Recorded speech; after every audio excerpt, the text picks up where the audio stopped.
É isso, pessoal. Para você aí de casa parece pintura, mas essa é uma imagem ao vivo da nossa capital catarinense, nesse pôr do sol lindíssimo. Quinta-feira, Cleiton Ramos, com essa bênção no céu. Antes de começar o nosso Tá Na Hora Santa Catarina, muito boa tarde para você. Que é isso, vou pegar uma frase que uma amiga minha, que eu gosto muito, é um amor de pessoa, eu ouço muito ela, que é a minha amiga Júlia, que diz o seguinte, ó, Deus é bom o tempo todo. E o tempo todo Deus é bom, Cleiton Ramos. Ele é o grande protagonista, é o grande arquiteto do universo que acaba protagonizando um cenário como esse. Esse é o dedo dele, mas que beleza, hein? Para te animar, para te inspirar. A gente está aqui começando o nosso Tá Na Hora com muita informação. Às vezes o assunto é sério, mas a gente tenta deixar de um jeito mais leve. Às vezes é revoltante, a gente se revolta também, porque a gente tem o sentimento que você aí de casa carrega. Então, nós somos as suas vozes a partir de agora. É isso, a gente faz a ponte, estamos junto com você aí de casa. A gente sempre repete, né, Cleiton? A gente quer chegar na sua cidade, no seu bairro, dentro do seu lar. Obrigada por deixar a gente entrar agora com as maiores informações do estado. Ainda hoje a gente atualiza o caso Orelha. É verdade, saiu, Júlia Matos, o laudo. Daqui a pouco a nossa produção já está apurando. Nós recebemos o laudo agora à tarde, com foto, inclusive, do cãozinho sendo exumado, que a gente não vai colocar, evidentemente, mas com a conclusão, pelo menos o laudo que foi feito aí pelos peritos da Polícia Científica, dando um parecer. Mas, ó, ainda existem pontos de interrogação, questionamentos que não foram respondidos, mesmo com a exumação. Inclusive, vamos subir daqui a pouco também, lá na nossa coluna no portal, a matéria completa junto com o Pedro Correia, o nosso repórter do portal SCC10, trazendo todos os detalhes e também o documento do laudo lá que saiu agora à tarde. É isso, a gente vai agora seguir girando o estado catarinense e começando por um alerta. Santa Catarina confirmou um caso provável da doença Mpox e 6 suspeitos, Cleiton Ramos, Mpox. Os casos estão espalhados pela região da Grande Florianópolis, olha só, incluindo 4 municípios. Bora lá? A repórter Beatriz Serina está ao vivo com a gente e vai trazer detalhes agora ao vivo no nosso Tá Na Hora. Vem daí, Beatriz, boa noite. Boa noite, Cleiton. É isso mesmo. A Secretaria de Estado de Saúde está monitorando esses casos. Tem um caso São 6 casos suspeitos e um caso provável, tanto em Florianópolis quanto em outras regiões do estado de Santa Catarina. Então, esse trabalho da Secretaria de Estado está sendo feito agora mais de perto. A orientação é para que as pessoas que estão, com esses casos sendo acompanhados, que elas não entrem em contato com outras pessoas, porque é sim uma doença contagiosa. O Mpox é um vírus, ficou conhecido aí como a varíola do macaco, É um vírus contagioso, mas o contágio acontece através das lesões, ou contato direto nas lesões da pele, ou através do contato com objetos contaminados, mas que antes passaram, então, pelas lesões dessas pessoas. A gente precisa deixar claro qual é a diferença entre caso suspeito e entre caso provável. Então, você pode acompanhar comigo aí na tela para a gente poder verificar o que são essas diferenças. O caso suspeito é quando a pessoa apresenta um sintoma típico da doença, como a lesão na pele. E o caso provável é quando, além dos sintomas, ela tem um histórico de contato com alguém infectado ou alguma outra evidência, mas ainda não tem um exame conclusivo. Então, o que a gente tem no estado é um caso que é provável, porque tem esse histórico, e temos outros 6 casos suspeitos.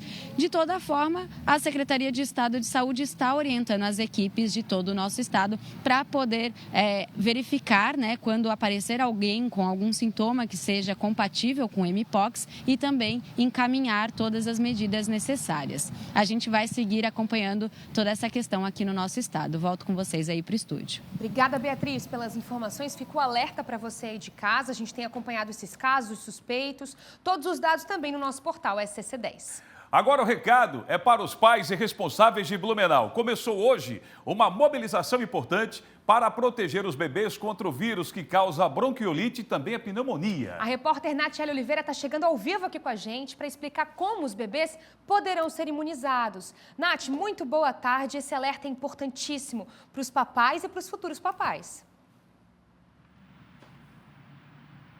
Exatamente isso. Boa noite, Júlia, Cleiton e a todos que nos assistem. A Secretaria de Saúde aqui de Blumenau, ela quer prevenir e garantir que esses bebês prematuros possam se prevenir dessas duas doenças que acabam preocupando bastante os hospitais, as famílias, que é a bronquiolite e a pneumonia. Isso porque quando vem chegando o frio, quando chega o frio, esse vírus ele ganha mais força. E é o principal vírus, então, que causa essas doenças. E aí, para um bebê prematuro, essas condições elas acabam se tornando mais graves e essa é a principal causa das internações em UTIs pediátricas por problemas respiratórios. Então, como vai funcionar essa proteção aqui na cidade?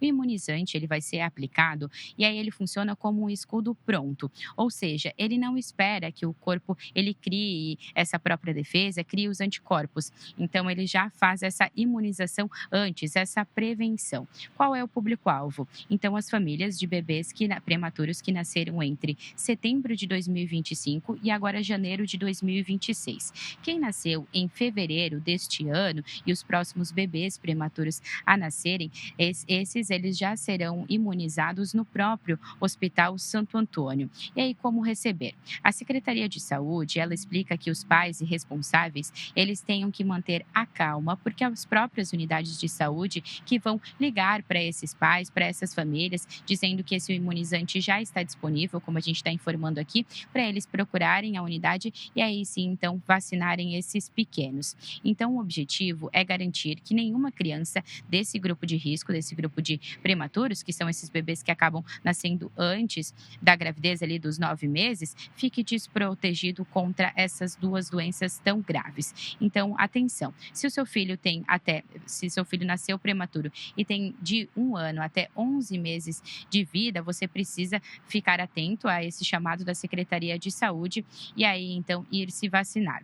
Cleiton e Júlia, volto com vocês aí no estúdio. Obrigado, Nath, pelas informações. Natiele Oliveira. Olha, a Prefeitura de Joinville, Júlia, pessoal de casa, iniciou uma nova etapa no combate à dengue com a aplicação de um imunizante inédito, desenvolvido pelo Instituto Butantan. Os primeiros profissionais da saúde já começaram a ser vacinados, marcando o início dessa estratégia do município. Quem chega agora ao vivo para dar mais informações, Cleiton Ramos? Renato Santos, só lembrando que, sabe quanto que é a vacina da dengue? Por enquanto tem somente na rede privada. Quanto, Cleiton Ramos? R$400, daí para mais. Meu Deus, a gente vai agora com o Renato Santos para saber se agora essa disponibilização será mais aberta à nossa comunidade, né? Ou seja, essa notícia vem ainda melhor, né, Renato?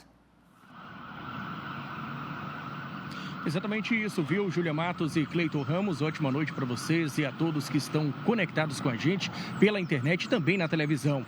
Olha só, Joinville que começa já a vacinar, como vocês disseram, os profissionais da saúde contra a dengue. A princípio, são aqueles profissionais que estão na linha de frente de combate ao mosquito transmissor da dengue, zika e chikungunya, aos profissionais que trabalham na atenção primária, nos postos de saúde da maior cidade do estado. O imunizante começou a ser aplicado no dia de hoje. Esses profissionais começaram a receber a dose do imunizante, portanto, no braço. É mais uma estratégia da Prefeitura de Joinville no combate a essa doença. Diga-se de passagem, mas uma ferramenta para ajudar a zerar de vez os casos de dengue aqui na cidade de Joinville. Já temos, portanto, o Volbach, agora essa vacina produzida pelo Butantan. E de acordo com a Prefeitura de Joinville, os números são positivos de 2024 para cá. Se a gente for fazer uma análise, em 2024 tínhamos 8.500 casos confirmados da doença.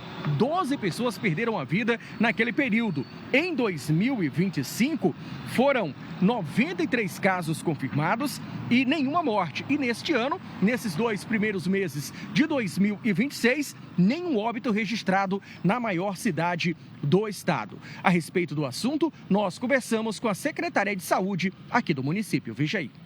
Iniciamos, então, pelos agentes de endemia aqui em loco, na nossa vigilância ambiental, e a partir da semana que vem, teremos esse lote disponível em agendamento para os outros profissionais da nossa atenção primária à saúde. Lembrando que a vacinação ela vem como mais uma das estratégias de combate à dengue.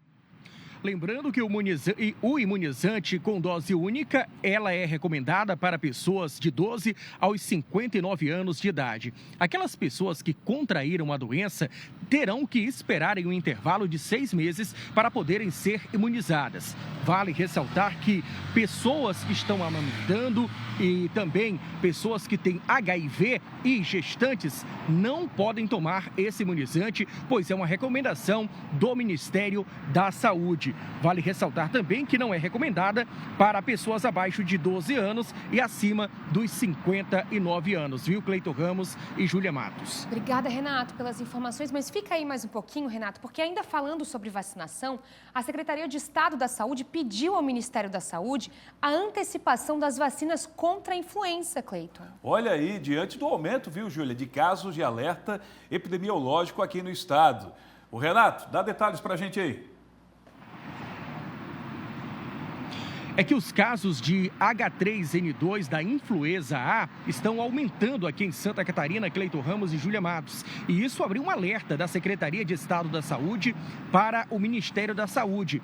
É que o secretário enviou um ofício para o órgão federal pedindo o envio imediatamente dos imunizantes para que as pessoas do público-alvo sejam vacinadas o mais rápido possível. É que Santa Catarina já tem casos confirmados e a doença vem também tirando a vida de muita gente. Segundo os dados que foram divulgados pela Secretaria de Estado da Saúde, ano passado, 2.298 casos foram confirmados aqui no estado e foram 271 mortes também confirmadas pelo órgão estadual. Somente nos 2 primeiros meses de 2026, 86 casos de H3N2 já foram constatados, contabilizados pela Secretaria de Estado da Saúde e também 10 pessoas já perderam a vida. Portanto, 10 mortes em apenas 2 meses aqui no estado. Número alarmante que abre um alerta em toda Santa Catarina. E por que isso preocupa Cleiton Ramos e Júlia Matos? É que alguns hospitais do estado já estão com superlotação, principalmente nos leitos de UTI. E a Secretaria de Saúde agora, ela se preocupa que com essa explosão de casos, os hospitais podem ficar ainda mais superlotados e pode faltar vagas para receber tantos pacientes, viu? Retorno com vocês aí no estúdio. Obrigado, Renato, pelas informações. Virando a página 1842, Júlia Matos. Vamos girar, Cleiton Ramos. Um carro foi destruído por um incêndio na manhã dessa quinta-feira, no bairro Areias, em São José, na Grande Florianópolis. As chamas chamaram a atenção de moradores da região e contaram com a atuação decisiva de um sargento do Corpo de Bombeiros que estava de folga no momento da ocorrência. Coincidentemente, um caminhão-pipa também transitava nas proximidades, o que possibilitou o início imediato do combate ao fogo. Com o apoio do caminhão, o militar conseguiu conter o avanço das chamas até a chegada de uma viatura do Corpo de Bombeiros. Pouco tempo depois, a equipe assumiu a ocorrência e realizou o controle total do incêndio, além do trabalho de rescaldo para evitar que o fogo reacendesse. Um homem de aproximadamente 70 anos morava dentro do carro, atingido pelo incêndio, e no porta-malas, os bombeiros encontraram um botijão de gás, o que pode ter contribuído para a rápida propagação das chamas. Segundo os bombeiros, o homem sofreu algumas queimaduras e recebeu atendimento ainda no local. Conforme informações preliminares, ele não corre risco de morte. As causas do incêndio ainda serão apuradas pelas autoridades competentes. Agora, um problema na rede de esgoto tem causado transtornos e deixado o trânsito em meia pista, em uma das regiões mais movimentadas de Florianópolis. Moradores relatam risco de acidentes e reclamam da falta de sinalização adequada no local. Quem foi até esse espaço e traz mais informações é a Sofia Gonzalez. A gente está aqui na rua Cruz e Souza, rua próxima à Beira-Mar Norte, também a Avenida Mauro Ramos, pontos aqui bastante movimentados de Florianópolis. E olha só a situação que a gente encontra aqui no local, né? Tem um buraco que, na verdade, parece mais uma cratera nesse momento. Foi colocada uma sinalização aqui pela prefeitura, mas a gente percebe que a placa chegou a cair, também os arames que estavam contendo aqui com essa faixa laranja, né? E estando aqui perto, a gente percebe que tem um cheiro bastante desagradável. a água corre ali pela rua, também já chegou a danificar um pouco o resto do asfalto ali por estar correndo justamente, né? E há um cheiro que remete bastante a esgoto. Eu estou aqui também com o Renato, que mora aqui na rua, né? E, Renato, isso daqui começou ontem, essa situação, mas não é de hoje que vocês têm esse tipo de problema por aqui, né? Não é de hoje não que a gente tem esse problema. Na verdade, eu até tenho... Cada data que aconteceu aqui, asfaltamento ou reformamento do asfalto, tá? Começou em março, começou principalmente na frente da minha casa, que é aqui atrás, hoje que caiu aqui na frente do prédio. Começou em março, aí 3 meses depois fizeram de novo, aí 3 ou 2 meses depois fizeram de novo e agora está novamente essa situação. Eu acho que tem que fazer uma galeria, a Casan ou a prefeitura fazer alguma coisa que possa resolver isso de uma vez, porque é um caos para todo mundo que passa aqui. E aqui é uma rua bem movimentada, porque é uma rua que o pessoal busca não pegar a Mauro Ramos na hora de fila. E então aqui passa muito carro. A prefeitura tem que fazer uma galeria aqui, alguma coisa, porque passa um rio desde quando eu vim morar aqui e essa situação se repete ano após ano. Já até aconteceu acidentes aqui, por causa desses buracos, com motociclistas que vão fazer frete, entregas.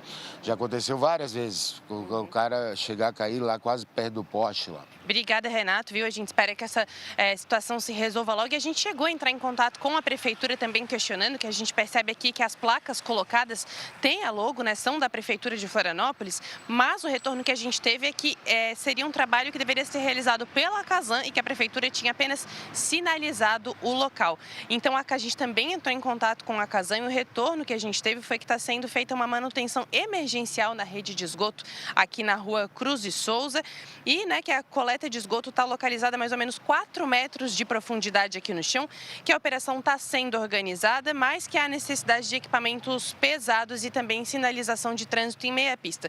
Só que a gente percebe que o trânsito já está em meia pista, sem uma sinalização realmente aqui da parte de cima para baixo em direção a Mauro Ramos. A placa está caída, né? A noite vai dificultar a visibilidade e por enquanto é isso. A gente vai seguir acompanhando essa história aqui, porque realmente está uma situação bastante perigosa aqui na região central da cidade. É isso, pessoal, um absurdo. Sofia Gonzalez fazendo o que o SCC-SBT faz de melhor, que é ir até a comunidade, ouvir a sua denúncia, a sua dificuldade diária. A gente vai seguir acompanhando agora essas obras aqui na capital. Agora, imagina só você trabalhar por horas seguidas com atenção máxima e quando precisa descansar um pouco, não encontra nenhum lugar seguro. Aí, para piorar, se você não der um jeito de ficar parado, você recebe uma multa. É assim que vivem muitos caminhoneiros Brasil afora. Mais uma lei aprovada recentemente no Senado pretende mudar esse cenário. Vocês aí de casa vão entender melhor essa situação na reportagem. Olha aí. Quase tudo que chega à nossa casa passa antes pelas estradas. Mas quem está na linha de frente desse transporte, muitas vezes não encontra o básico, um lugar seguro para parar e descansar. O Senado aprovou por unanimidade a proposta de emenda à Constituição, PEC 22 de 2025, que cria uma política nacional para garantir pontos de parada e descanso a motoristas profissionais em intervalos regulares nas rodovias do país. A proposta, relatada pelo senador catarinense Esperidião Amin, determina que esses espaços tenham condições mínimas de segurança, higiene e repouso, além de apresentar um tópico importante. Até que a estrutura esteja disponível, o motorista não poderá ser multado se não cumprir o tempo de descanso por falta de local adequado reconhecido pelo poder público. Nós chegamos a um termo de bom senso para que o Brasil possa satisfazer minimamente os quesitos de segurança e dar um mínimo de segurança ao operador do transporte, que é o motorista. A exigência de descanso já existe desde 2015 na Lei dos Caminhoneiros. O problema, segundo representantes do setor, é que a obrigação veio antes da estrutura. A nova PEC prevê que futuras regras detalhem a instalação desses pontos e que conflitos sobre o tema tenham solução mais rápida, preferencialmente fora da Justiça. O texto ainda trata da possibilidade de fracionamento do descanso em casos específicos, desde que acordos coletivos sejam respeitados. A atividade de transporte é estratégica para a economia brasileira e essa infraestrutura que é necessária para acolhimento desse profissional, para que ele possa fazer seu descanso, sua recomposição, é extremamente estratégico pela segurança viária e pela dignidade humana desse profissional, que ela é tão estratégico para a economia brasileira. Hoje este é o único ponto de parada e descanso em Santa Catarina dentro dos critérios da lei. Um espaço com segurança, áreas de alimentação, banheiros e repouso adequado. A PEC aprovada no Senado quer que essa realidade deixe de ser uma exceção e passe a fazer parte das rodovias brasileiras. Até porque garantir o bem-estar de motoristas profissionais, na prática, é investir em segurança para todos nós. Eu fiz o pedido para que este ponto de parada e descanso de motorista fosse implantado em 2008. E ele foi inaugurado no dia 18 de abril de 2024. Depois do despacho da NTT, que era de 2014, já com a concessão sendo questionada, mais 10 anos se passaram, ou seja, de 2014 a 2024, para que Santa Catarina conquistasse um ponto de parada e descanso de motorista numa área que já era propriedade da União. A proposta do Senado agora vai ser analisada pela Câmara dos Deputados. Se aprovada, passa a fazer parte da Constituição e obriga o poder público a estruturar essa política nacional.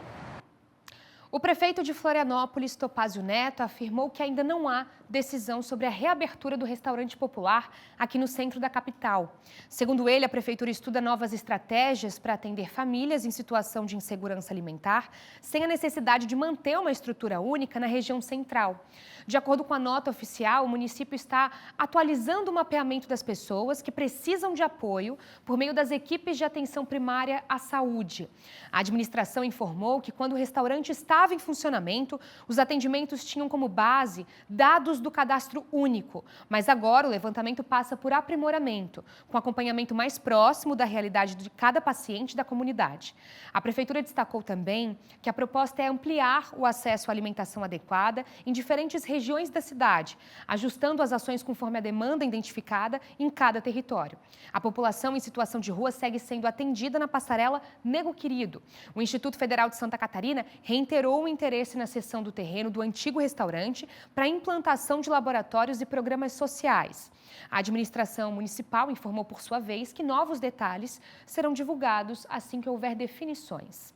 Agora vem comigo aqui para o portal SCC10, você aí de casa pode ter contato também com essa matéria aqui, uma das mais acessadas no dia de hoje, porque o ex-prefeito de Lajeado, no Rio Grande do Sul, Marcelo Calmo, foi preso na manhã dessa quinta-feira durante uma operação da Polícia Federal que investiga desvio de recursos públicos destinados às vítimas das enchentes de 2024. Segundo a investigação, os valores vieram do Fundo Nacional de Assistência Social para ajudar o município após a tragédia climática do Rio Grande do Sul. A suspeita é de que irregularidades e direcionamento de licitações com possível uso indefinido do dinheiro público tenha acontecido. E a ação faz parte da segunda fase da Operação Lamaçal, que cumpre 20 mandados de busca e apreensão e 2 de prisão temporária em várias cidades gaúchas. Além da prisão, 2 investigados foram afastados de funções públicas, além de veículos, documentos e equipamentos eletrônicos que foram apreendidos. Os envolvidos podem responder por crimes como os desvios de obras, fraude em licitações, corrupção, associação criminosa e lavagem de dinheiro. Você aí de casa pode acompanhar tudo no nosso portal SCC10.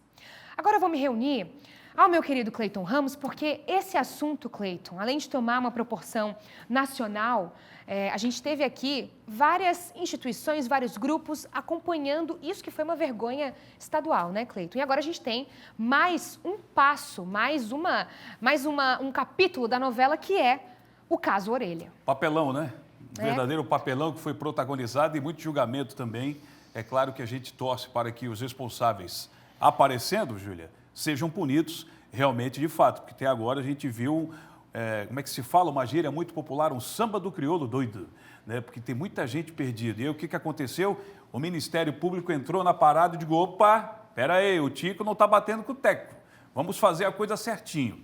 E a Polícia Científica, mas antes de continuar, eu convido você, nesse exato momento, a acessar lá o nosso portal, scc10.com.br, está lá na nossa coluna, Cleiton Ramos, junto com Pedro Correia, né, que participou comigo dessa cobertura e ao lado de uma grande equipe do nosso portal e da nossa programação do SCC10 aqui Tá Na Hora, QR Code aparecendo, porque a Polícia Científica, Júlia, de Santa Catarina, concluiu o laudo pericial do exame necroscópico do cão comunitário conhecido como Orelha, o caso que ganhou repercussão nacional após suspeita de agressão na Praia Brava, em Florianópolis. Tem a nota aí? Temos, olha sim. só, anota aí, ó. Sobre a possibilidade de ter sido cravado um prego na cabeça do animal, vinculada em redes sociais, veículos de comunicação, aqui não. Não foi constatado qualquer vestígio que sustente a tal hipótese. E ainda continua, Júlia, a penetração de um prego na cabeça do animal deixaria uma fratura circular em crânio, o que não se verificou. Então, houve aí uma conclusão por parte desse laudo, Júlia Matos. É isso, no laudo a gente vê ali a conclusão, houve morte do animal. A análise dos remanescentes mortais não permitiu afirmar qual a causa da morte. Não se constataram quaisquer fraturas nos ossos do animal e a ausência de fraturas não implica, segundo a lauda, ausência da ação contundente contra a cabeça do animal. O exame apontou ainda que o animal era idoso e apresentava doenças degenerativas pré-existentes, sem relação comprovada com o episódio investigado. O primeiro vídeo que foi divulgado com a possível agressão foi de noite. Depois veio a informação da Polícia Civil que aquele vídeo era apenas ilustrativo. Depois veio um vídeo dizendo que em 20 minutos o cão foi agredido, já durante o dia com o sol raiando, praia lotada. Não tem o vídeo da agressão, não estou inocentando ninguém, longe disso. Aí chegou à conclusão, um novo vídeo foi gravado, dizendo que o cãozinho foi agredido e a agressão evoluiu com o tempo que provocou o óbito. Aí sabe o que fez, Júlia? Não sou eu que estou achando tudo isso estranho, não. É por isso que o próprio Ministério Público entrou na ação para tentar ajudar a montar o quebra-cabeça, que continua ainda sem resposta. Tudo começou com o vídeo. Foi de embrulhar o estômago. Muitas falas, muitas versões e a gente segue acompanhando a investigação desse caso, Senhor. esperando, claro, um final justo. Vamos lá, Júlia Matos. Matéria lá no nosso portal scc10.com.br. As obras de adequação da capacidade da BR-282 em Rancho Queimado seguem avançando e já atingiram 75% de execução, segundo o DENIT. O principal destaque é a construção de um viaduto no quilômetro 59 da rodovia, com investimento de 19 milhões dentro do novo PAC. A estrutura terá 18 metros de expansão, ou melhor, de extensão, além de acessos de aproximadamente 900 metros e 775 metros, e deve ser concluída em agosto de 2026. Atualmente, os trabalhos estão na fase de superestrutura, com a execução da laje do viaduto. As alças de acesso já foram finalizadas e o trânsito foi desviado para permitir o avanço da obra principal. Ainda serão feitos serviços de pavimentação, drenagem, sinalização e também acabamentos. Agora 18 horas e 58 minutos. Moradores de Criciúma têm até amanhã, também conhecido como sexta, para solicitar condições especiais para o pagamento do IPTU deste ano. Emanuela Justino está chegando agora com mais detalhes. O prazo para fazer essa solicitação termina amanhã, sexta-feira, dia 27. Então, é o prazo para emissão em cota única né, o parcelamento sem juros e também o pedido de isenção do IPTU de Criciúma. E muitas pessoas, né, em alguns casos, a pessoa nem sabe que tem direito à isenção. Por isso eu gostaria até de chamar aí a arte na tela.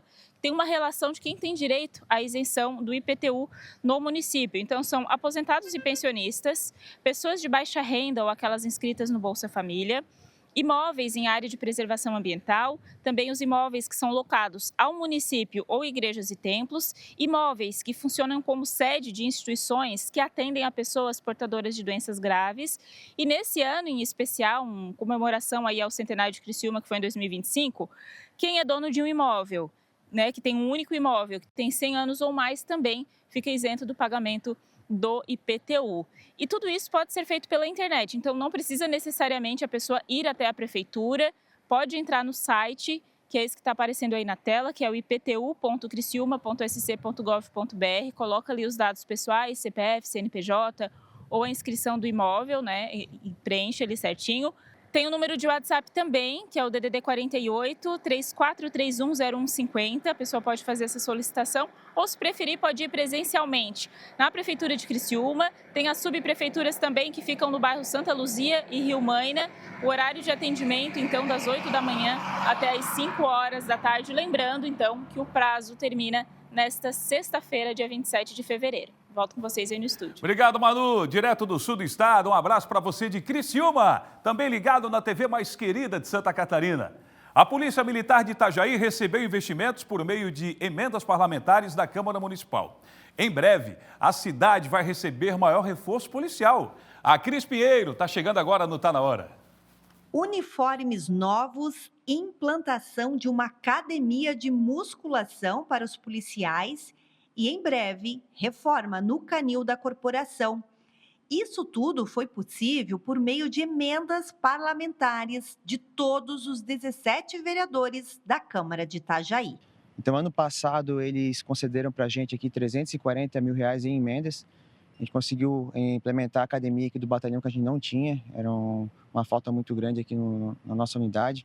Conseguimos comprar um jogo de farda para todos os policiais, então seria um segundo jogo de farda no ano que os policiais teriam tirado do bolso, então estão recebendo. E a gente vai fazer reforma do nosso canil setorial, um canil que atende aqui preferencialmente Itajaí, mas também presta apoio aqui em toda a região. Então é um ganho muito grande aqui para o nosso batalhão.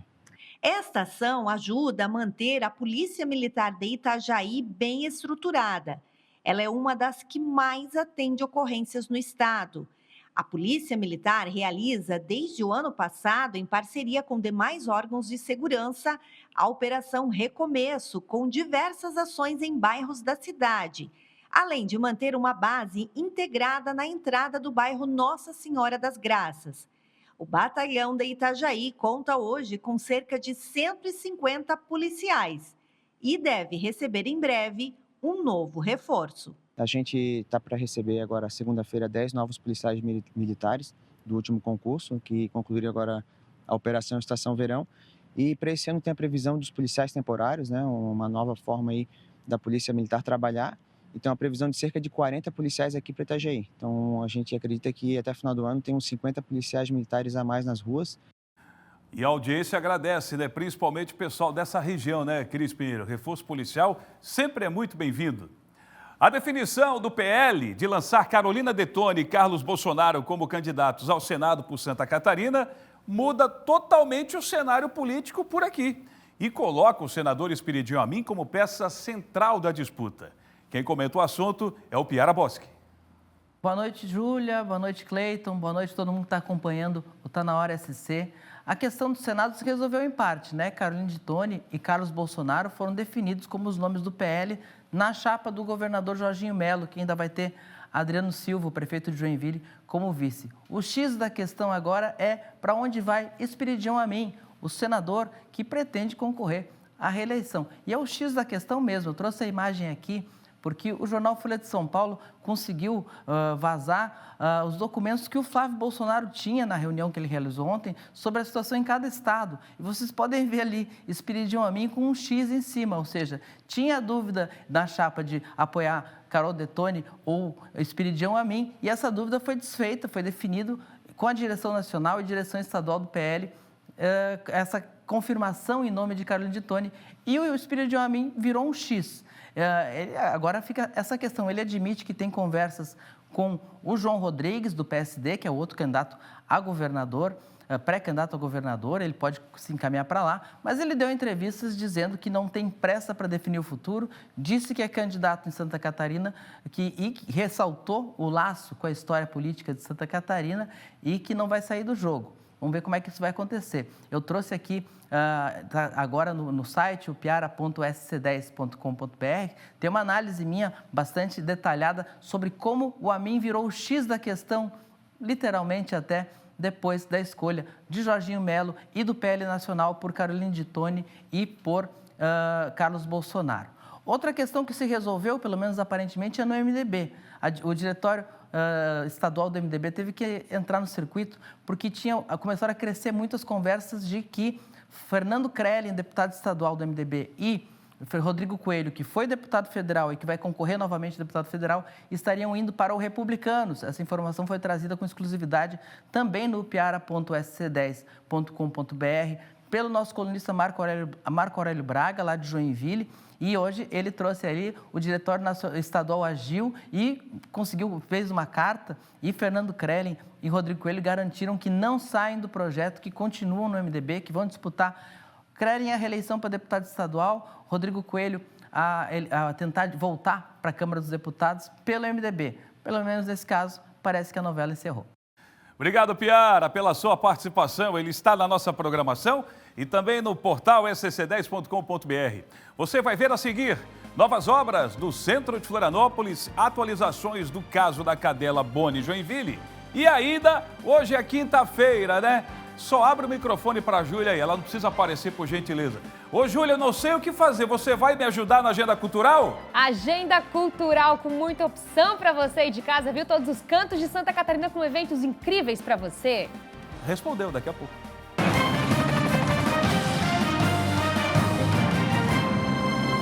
Voltamos com o nosso Tá Na Hora Santa Catarina. Obrigada pela sua audiência. A gente segue com todos os destaques dessa quinta-feira. E a gente já fala sobre o que inicia hoje, às 8 horas da noite, daqui a pouquinho, uma importante obra de mobilidade, Cleiton Ramos. Aqui na região central. Exato, muito importante, Júlia. Estamos falando da nova faixa para ampliar a área de retorno para quem vem da Ponte Pedro Ivo Campos e vai em direção ao centro da cidade. Quem vem, quem vai. Entendeu? Gostou da coreografia? Eu gosto. Isso. Olha Beatriz só. Serino chegando agora. Beatriz Serino vai saber essa coreografia melhor do que ninguém ali, ó, já no espaço. Inventando muito, onde o pessoal de casa tá assistindo para falar sobre essa mudança. Tá com frio por aí, Beatriz? O vento tá gelado, Júlia, tá sim.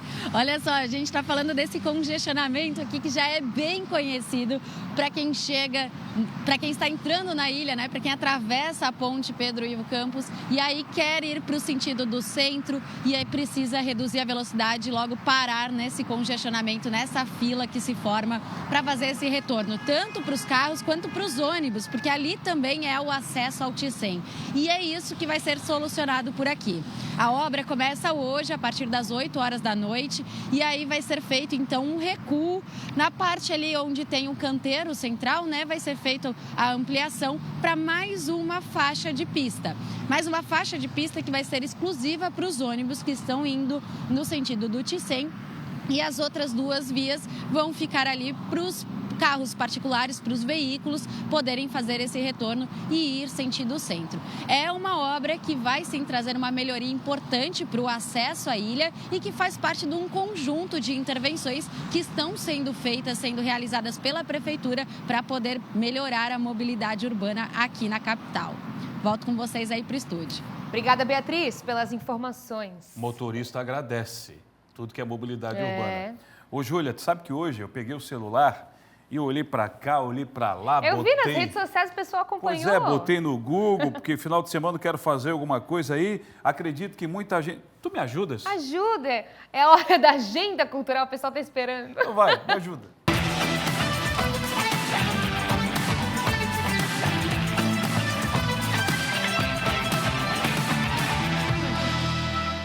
O Museu da Dança, em Joinville, está com agendamento aberto para visitação escolar, viu? Desde a inauguração, já recebeu mais de 1,8 mil estudantes e quer chegar a 3 mil em 2026, com visitas monitoradas, acessíveis, incluindo audiodescrição e libras. As escolas podem agendar a exposição Dança, Movimento e Emoção, das 9 horas da manhã às 13 horas, sem custo de ingresso, viu? O museu também é aberto ao público geral das 13 horas às 19, uma opção de educação, claro, e cultura aqui em Santa Catarina. Agora, a exposição imersiva Van Gogh e Impressionistas abre oficialmente nesta sexta-feira, às 10 horas da manhã, no Pátio Shopping Chapecó. A mostra ocupa mais de 1.000 metros quadrados no piso L, com projeções 360 graus em alta definição, que dão vida a obras como Noite Estrelada, Girassóis e Lírios, além de trabalhos de Monet, Renoir e Cézanne. Com mais de 1 milhão de ingressos vendidos no Brasil, o evento já comercializou cerca de 4 mil entradas antecipadas em Chapecó. Os ingressos partem de R$ 35 a meia a R$ 70 a inteira, com vendas online. A exposição funciona de terça a sábado, das 10 horas da manhã às 10 horas da noite, e domingos e feriados, das 11 às 22 horas. Joinville transmite ao vivo, olha que experiência, nesse sábado, dia 28, a apresentação da turnê Songs of Hope, do coro, do Tabérculo, da Praça do Templo. É um grupo norte-americano premiado com Grammy e Emmy. O concerto acontece no ginásio do Ibirapuera, em São Paulo, e será exibido em um telão na sede da Igreja de Jesus Cristo dos Santos dos Últimos Dias, no bairro Floresta. A programação começa então às 16h30 com o evento Portas Abertas, que convida o público a conhecer as dependências e os projetos da igreja. A transmissão, olha só, ao vivo do musical, inicia às 18 horas. O evento acontece no bairro Floresta, em Joinville, e a entrada, olha que lindo, é gratuita. Agora, já imaginou o centro de Florianópolis transformado em um grande cenário de Páscoa? A Prefeitura começa a instalar a decoração inédita Páscoa Floripa 2026, Tempo de Renovação, que vai colorir a Praça 15, o Largo da Alfândega e o Lago das Bandeiras. Coelhos, ovos gigantes, cenouras, flores e até brinquedos como carrossel, trenzinho e escorregadores prometem encantar as crianças, viu? Além da decoração, a programação também terá atividades recreativas, intervenções artísticas para toda a família. Então, a proposta é transformar esses pontos turísticos da capital em espaços de convivência, luz, esperança, convidando, claro, moradores e visitantes a viver a cidade de um jeito diferente nessa Páscoa. Você de casa também pode conferir. Agora, o Teatro Municipal de Itajaí recebe neste domingo às 20 horas o show de lançamento do álbum Trilogia, primeiro trabalho autoral de Luca Poeta. A entrada é solidária, 1 quilo de alimento, 1 litro de leite, com reservas pelo Simpla. Músico, rapper e poeta, o Luca começou na arte aos 10 anos e construiu uma trajetória ligada a projetos sociais e a cena independente aqui de Santa Catarina, viu? Trilogia marca uma nova fase, com banda completa, músicas inéditas e influências que vão do rap ao soul e a MPB, viu? É um show que promete conexão e intensidade. Ele deixou aí o convite para você. Oi, gente, aqui é o Luca Poeta e eu tô passando para convidar vocês a participarem do meu show autoral aqui no Teatro Municipal, esse lugar que marcou a minha vida e que depois de muito tempo eu volto, né, até aqui para fazer o meu primeiro show. É um momento realmente muito especial e o show é um show solidário, a gente vai arrecadar alimentos, né, para doar para algumas instituições aqui de Itajaí, então convido você a fazer parte comigo disso e fazer a diferença comigo através desse projeto. Você prestigia a arte local e de quebra ainda faz a diferença na vida de muitas pessoas. Então, 1/3, no próximo domingo, às 20 horas, aqui no Teatro Municipal de Itajaí, 1 quilograma de alimento não perecível. Conto com a presença de vocês. Poesia sempre. Convite feito e agora é a hora das crianças. Os pais, os avós adoram essas possibilidades aqui na Agenda Cultural. No Beira-Mar Shopping, as cores agora têm cheiro. A Cidade Colorir transformou o ato de pintar em uma experiência sensorial, inédita, onde crianças cegas podem enxergar pelo olfato e crianças neurodivergentes encontram estímulos que ajudam na concentração e no bem-estar. Cada cor ganha um aroma específico, uma metodologia que une ciência e criatividade para tornar a arte mais acessível e inclusiva. A atração segue até o dia 1º de março no vão central do shopping, com ingressos a partir de R$ 40. E olha só, tem mais coisa acontecendo no Shopping Beira-Mar, viu? O grande destaque da programação é a sorveteria de slimes da Mel, que leva a influenciadora Melissa Seabra ao Beira-Mar Shopping nos dias 28 de fevereiro a 1º de março, com encontro gratuito com os fãs e oficina Monte o Seu Sorvete de Slime. A ação se soma à atração da Cidade Colorir lá no vão central do shopping. É isso, pessoal. Tem aqui, ó, opções para toda a família, de todos os cantos de Santa Catarina. Eu vou estar aqui para ajudar você a planejar o seu final de semana. E, claro, nosso portal SC10 também está lá com mais opções. Quer mais, Cleiton Ramos? Você sempre pede mais. Estou satisfeito, Júlia Matos. Estou muito satisfeito. Obrigado, viu? Já me achei aí. Agora, 19h16. Essa semana, nós noticiamos um caso de extrema crueldade contra um animal aqui no Tá Na Hora. Você está vendo aí? A cachorrinha Bonnie foi encontrada enterrada, viva, em um condomínio de Joinville. O caso mobilizou autoridades da cidade e segue sendo acompanhado pelo Ministério Público. O Renato Santos está chegando agora, trazendo detalhes. E pergunto para você, a investigação teve novos desdobramentos? Ô, Renato, chega mais. Ramos, agora o Ministério Público entrou também nesse caso da cachorrinha Bonnie, ela que foi encontrada enterrada com apenas a cabeça do lado de fora no último dia 6 de fevereiro. E isso graças a um morador desse condomínio residencial lá do bairro Jardim Paraíso, aqui na cidade de Joinville. O morador ouviu os latidos dessa cachorra e ao chegar no local se deparou com essa cena realmente de cortar o coração. A cachorrinha é enterrada por 3 adolescentes, 2 de 16 anos e 1 de 17 anos. E contou também com a participação de uma mulher que trabalha nesse prédio residencial. O Ministério Público agora está esperando a conclusão da investigação da Polícia Civil e disse que assim que o caso for, na verdade, concluído, o Ministério Público vai entrar em ação pedindo, portanto, a penalidade dos autores desse crime de maus tratos. A cachorrinha, que continua internada lá no Centro de Bem-Estar Animal, continua recebendo atendimento médico veterinário. O estado de saúde dela é considerado estável. Ela passou por exames e foi descoberto que essa cachorrinha está prenhe de 5 filhotes. Ela vai ficar lá no Centro de Bem-Estar Animal até ganhar esses filhotinhos. E depois, tanto a Bonnie quanto os 5 filhotes serão disponibilizados para adoção responsável. E tomara que esses adolescentes, porque adolescente a gente sabe que aqui no nosso país, né, Cleiton Ramos, só tem idade para votar, mas na hora de pagar pelos crimes, lamentavelmente ficam impunes. Tomara que sejam penalizados diante da lei pelo crime cometido. Retorno com você aí no estúdio. Excelente comentário seu, viu, Renato? Assine embaixo. Apenas para votar, e muitos, a gente não pode generalizar que tem adolescente bom, né?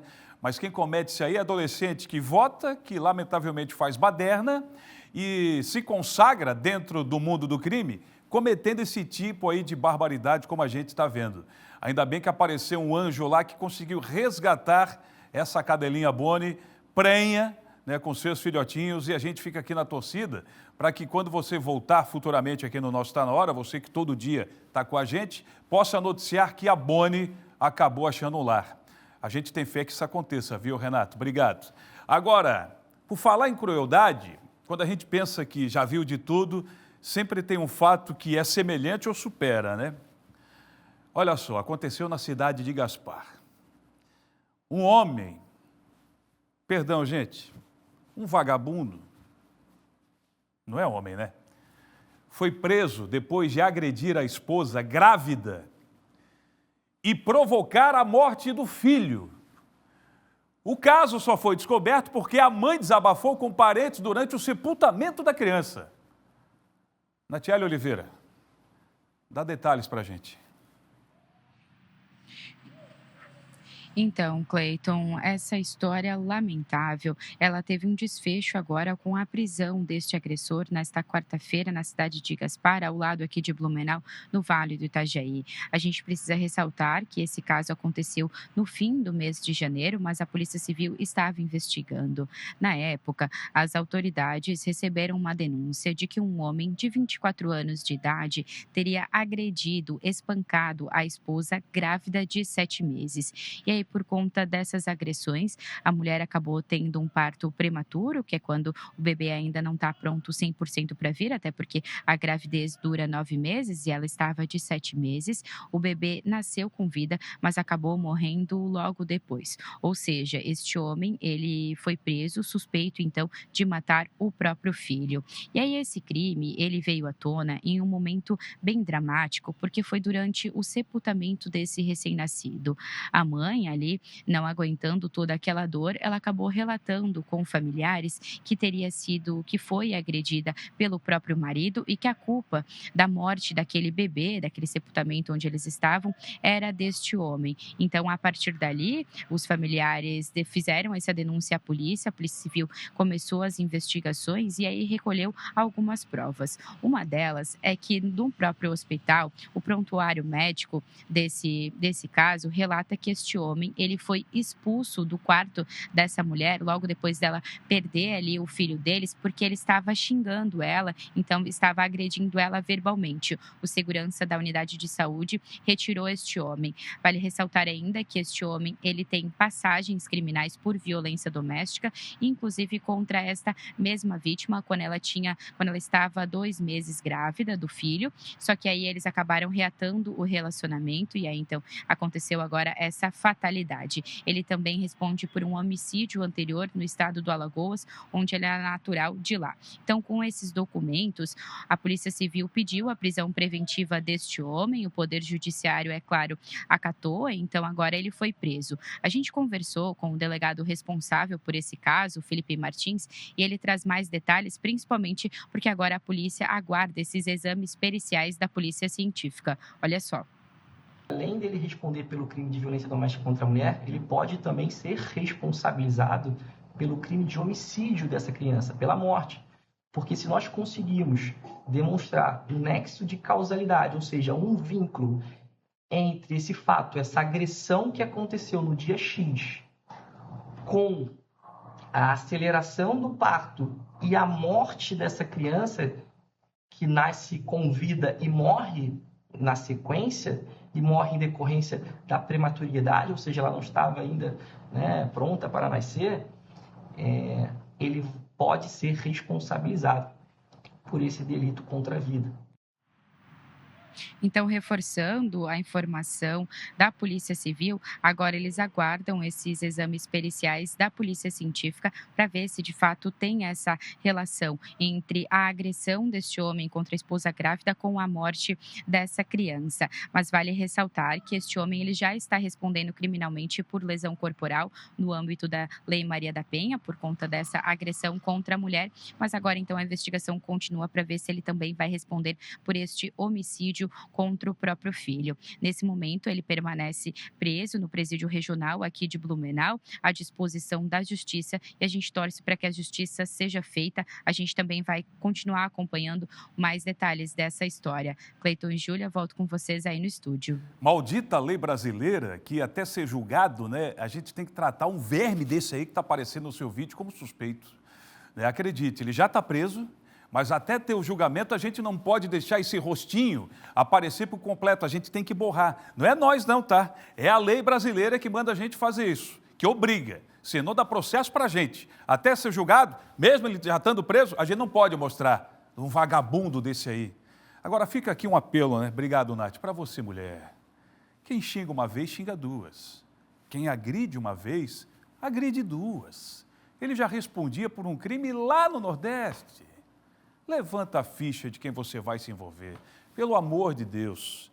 Nessa semana mostramos aqui um debate no SCC Meio Dia com casos de feminicídios que não param de crescer. A gente poderia estar noticiando, além da morte do bebê, mais um caso de feminicídio. Policiais do pelotão de patrulhamento tático do 22º Batalhão de Polícia Militar abordaram na Avenida Chico Mendes o veículo utilizado em um assalto registrado em Santa Amaro. Durante a ação, 2 homens foram detidos e o carro foi recuperado. Outros 3 suspeitos que também estariam envolvidos no crime conseguiram fugir. O tenente Mazo do 22º Batalhão falou mais sobre essa ocorrência. Acompanhe. A Polícia Militar, nesta tarde, capturou 2 dos 5 assaltantes do roubo cometido na cidade de Santa Amaro da Imperatriz. Tanto os autores como os pertences das vítimas foram encaminhados à central do plantão policial para reconhecimento e procedimentos cabíveis. As diligências continuam para a captura dos outros 3 assaltantes que fugiram no local. Parabéns, envolvidos. A Anvisa autorizou o cultivo do cannabis para fins medicinais no Brasil. A medida representa um avanço histórico para pacientes que dependem do canabidiol. A reportagem mostra como essa decisão pode ampliar o acesso ao medicamento e fortalecer iniciativas já existentes aqui no estado. Em Santa Catarina, o uso do canabidiol já faz parte da realidade de muitos pacientes. O estado figura entre os que apresentam maior número proporcional de prescrições médicas de canabidiol do país, segundo levantamentos nacionais sobre o uso de cannabis medicinal no Brasil. Esse cenário reflete tanto a demanda dos pacientes quanto o avanço do debate médico no estado. A legalização, ela avança, né? A gente não pode ficar nessa coisa retrógrada. A diferença é que a gente vivia muito solitário, né? Não tinha essa intercomunicação, né? Eu, por exemplo, não conhecia nenhum tipo de outros grupos, né, que trabalhavam com essa medicina. E era um caso isolado. A gente estava experimentando muita coisa, né? Era tudo um experimento, muito orgânico. Mas a gente tinha medo, né? Porque era algo que não era legalizado, mas a gente tinha muita fé, né? Eu acho que essa fé que nos colocou em pé até hoje. Apesar dos avanços, o acesso ao canabidiol ainda é um desafio para muitos pacientes, principalmente por causa do custo e da burocracia para a compra. A autorização do cultivo no Brasil na recente decisão da Anvisa pode ajudar a reduzir obstáculos. Em Santa Catarina, as associações aceleram esse debate. Além disso, o estado já transformou o tema em política pública. Em 2024, foi sancionada uma lei que institui o fornecimento gratuito de medicamentos à base de cannabis pelo SUS em casos específicos e mediante prescrição médica. A gente tem todas as ferramentas para que a gente consiga fazer com que Santa Catarina, através da união da Santa Cannabis, com o primeiro setor e com o segundo setor, a gente construa um ambiente produtivo onde a gente forneça no SUS remédio feito à base de cannabis de catarinense para catarinense, fazendo com que a rede produtiva catarinense se autossustente, né? Que a gente use esse custo que é para o Estado hoje, onde ele paga a preço de dólar para produto importado, ou mesmo que seja de outro Estado, gerando emprego e renda em outro Estado, né? Então é importante a gente entender que Santa Catarina tem todas as ferramentas, tem um cenário apropriado, né? A gente tem uma cultura de cooperativismo, então a gente acho que consegue, temos boas universidades, bons órgãos de pesquisa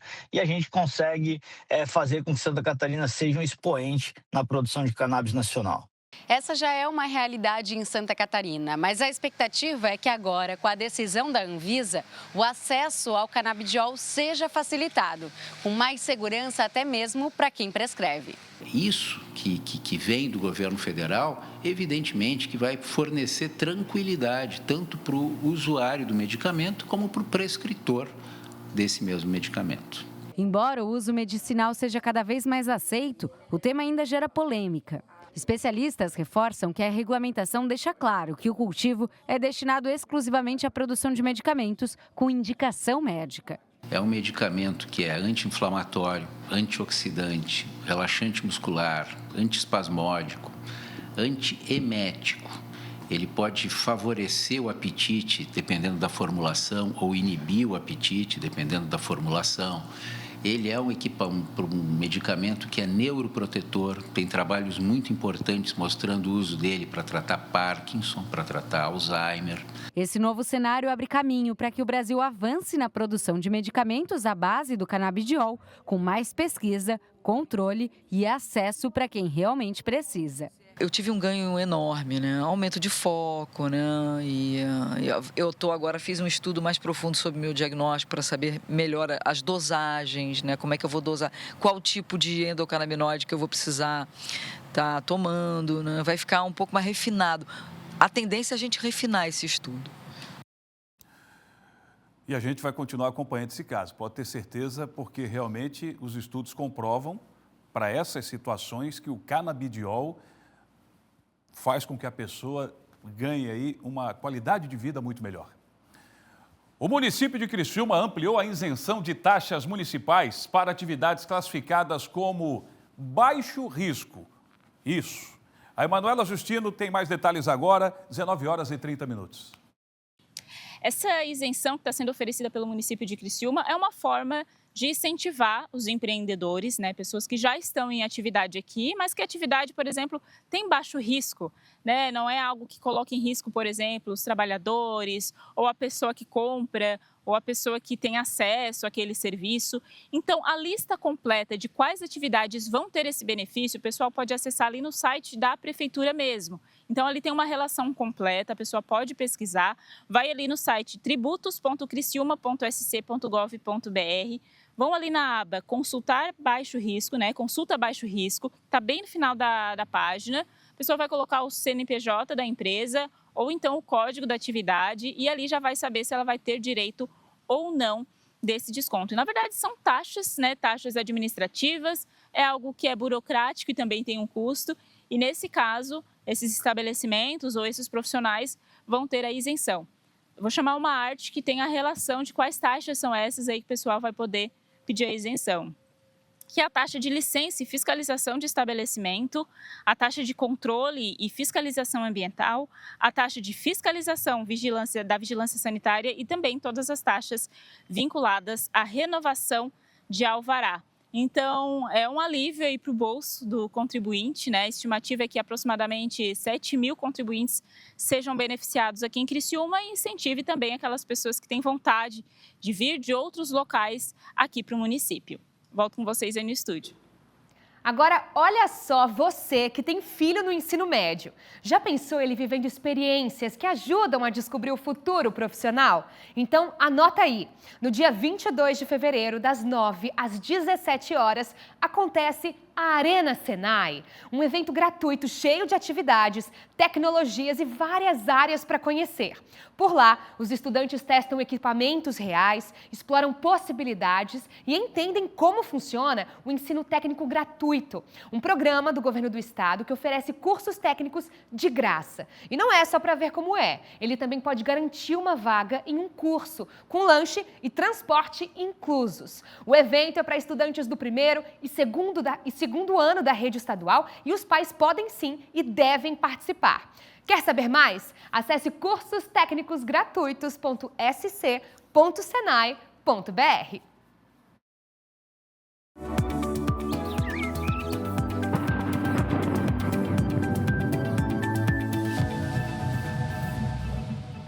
Previsão do tempo, pessoal, e a sexta-feira traz um cenário mais tranquilo para Santa Catarina. O tempo volta a ficar estável, com sol e poucas nuvens na maior parte do estado. No leste, ainda há mais nebulosidade, podendo ocorrer chuva fraca e isolada, principalmente no litoral sul e aqui na Grande Florianópolis, nos extremos do dia, mas sem risco para transtornos. O destaque vai para a queda nas temperaturas ao amanhecer. Então, nas áreas mais altas do Planalto Sul, os termômetros podem marcar entre 6 e 8 graus. Em grande parte do estado, as mínimas ficam abaixo dos 15 graus. E à tarde, o sol aparece, com as máximas variando entre 25 e 30 graus no leste, passando dos 30 no oeste de Santa Catarina. Vamos dar aquele giro nas regiões catarinenses? Olha aí, a gente tem aqui 33 graus de máxima no oeste, extremo oeste de Santa Catarina, Vale do Itajaí registrando também 30 graus, Serra Catarinense chegando aos 25, nosso sul do estado com 30 graus de máxima também, um sol lindo por lá, Grande Florianópolis não deve passar dos 26 graus e norte do estado com temporal garantido no final do dia, 31 graus de máxima. Agora, as cidades mais pedidas, vocês aí de casa já sabem, estão aqui com a gente no Tá Na Hora Santa Catarina, olha aí. São José, na Grande Florianópolis, com máxima de 25 graus. Sol garantido por aqui, assim como Blumenau, que deve chegar aos 27. Praia Grande, no sul do estado, com máxima de 23 graus. Lages, na Serra Catarinense, entre 9 e 24 graus. E Chapecó, no nosso oeste, com máxima de 31 registrados para essa sexta-feira. A gente vai rapidinho para o intervalo, mas daqui a pouquinho a gente está de volta, eu te espero.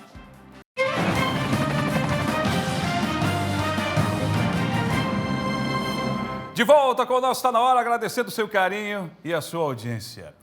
Olha só, Júlia Matos, a gente vai destacar para você uma notícia... Não, mas espera aí, eu já não li isso, não. É, Cleiton, Eu parece. acho que nós já lemos isso aqui. Parece.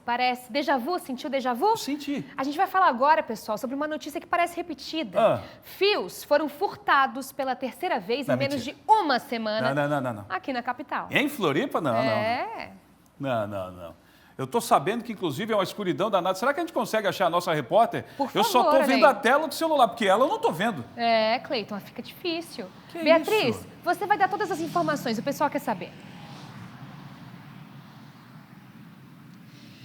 Pedir para o Oliveira, então, acender a luz para a gente começar o nosso ao vivo aqui, porque realmente apagão, passando o túnel aqui no acesso ao sul da ilha, escuridão total, furto de fios aqui na capital. E esse não é o primeiro dessa semana, tá? Só nessa semana já foram outros 2 casos. Em um deles, inclusive, a Guarda Municipal flagrou esse roubo dos fios.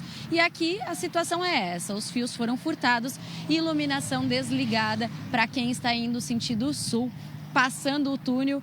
Então realmente tem esse perigo. A orientação aqui é cautela, né, durante esse trânsito, porque fica realmente muito perigoso por aqui. Não dá para ver pedestres, ciclistas. A situação é bem preocupante. Segundo a nota enviada pela prefeitura, os fios ainda não chegaram para reposição, tá?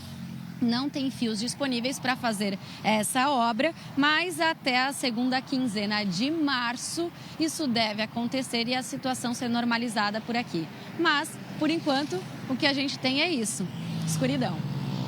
Olha aí, Bia, ainda bem que o Oliveira te deu a luz, né? Mas imagina, pode deixar mais um pouquinho aí, ó.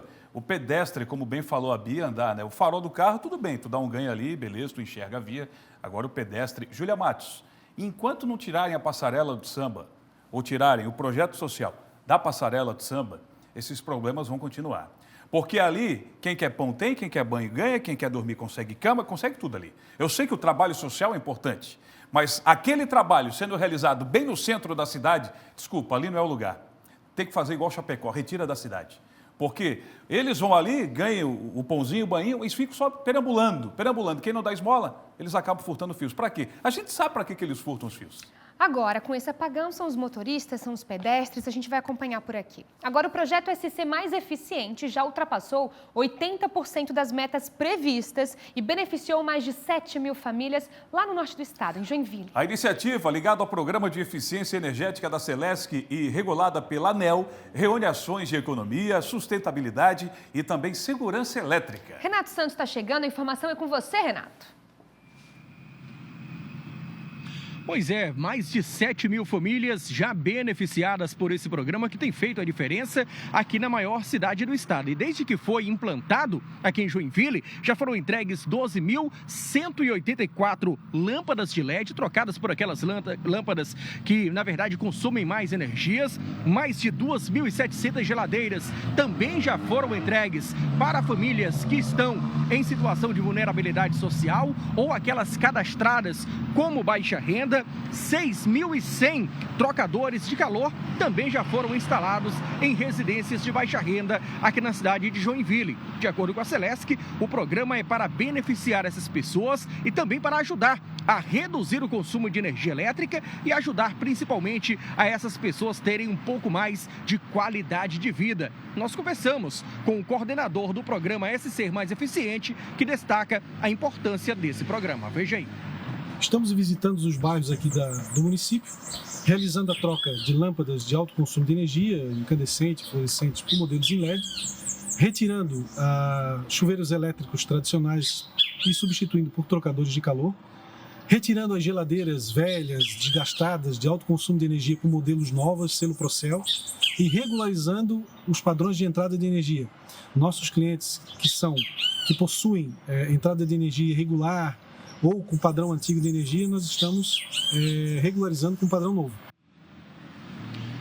Quem está cadastrado na Celesc como consumidor baixa renda pode fazer o pedido para participar do programa SC Mais Eficiente. O telefone está aparecendo aí na sua tela. É o 51 993 25 7938. Vou repetir para você anotar. 993 25 7938, o DDD 51. Ou ainda pelo 0800 642 3588. Um programa que com certeza vai atingir ainda mais famílias aqui no norte do estado. Cleiton Ramos, volto com você no estúdio. Tá certo, Renato. Obrigado pela sua participação.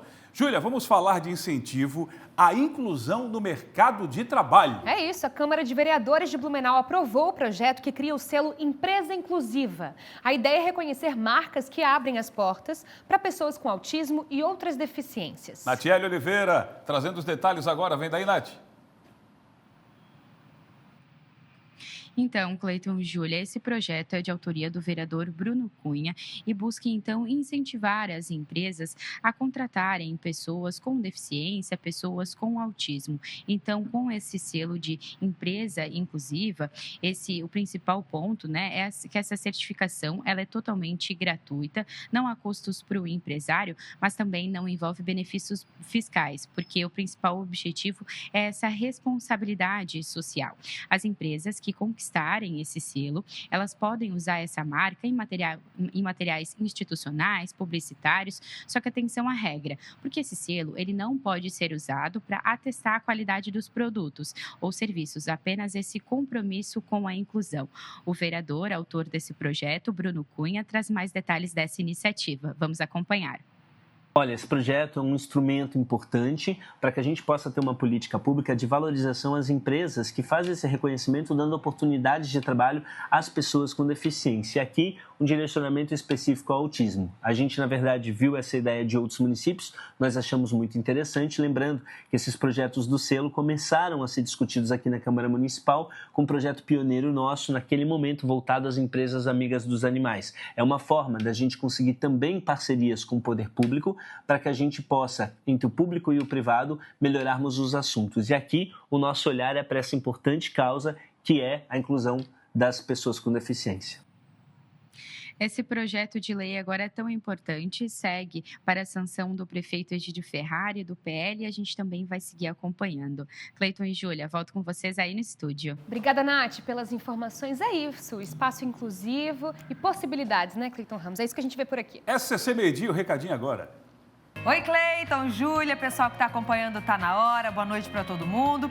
Quero convidar vocês para essa sexta-feira estarem junto com a gente aqui no SCC Meio-Dia, onde eu estarei na Ilha do Campeche. Gente, eu nunca fui, primeira vez que eu vou até lá conhecer esse paraíso natural aqui do nosso estado.